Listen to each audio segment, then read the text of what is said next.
Hinostage na isang lalaki ang sarili niyang tiyahin at pinsan sa Quezon City. Sumuko rin ang lalaki kalaunan. Balita hatid ni James Agustin. Matapos ang ilang oras ng negosasyon, voluntaryong sumuko sa pulisya ang 30 anyos sa lalaki na nang hostage sa Barangay Batasan Hills, Quezon City. Ang dalawang babaeng biktima, tiyahin at pinsan ng sospek. Bago niyan, makikita sa video na ito na palihim na kinuna ng isa sa mga biktima ang sospek sa loob ng kwarto na may hawak na gunting. Huwag naman, kuya. Madilim. Hinold sila nung suspect dun sa kwarto. And nagulat na lang yung mga victims, hindi na sila pinapalabas ng suspect dun sa kwarto.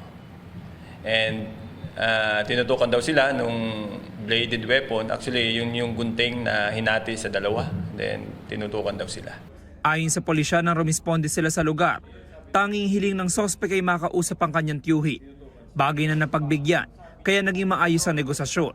Sabi namin, kausapin nila. Kasi yun naman yung demand. And yun, actually marami pang tinawagan na kapamilya until mga 5 p.m. Bumigay na din siya. Sumuko na din. Sa investigasyon na pag-alaman na 2 linggo pala nakakalaya ang sospek dahil sa kasong paglabag sa Comprehensive Firearms and Ammunition Regulation Act. Dati na rin siya nakulong dahil sa iba pang kaso, kabilang na ang pagnanakaw at tangkang pagpatay. Pakiramdam ko na meron pong nag-aantay ho sa akin, meron pong nag-aabang. Pasensya na po sa mga kamag-anak ko.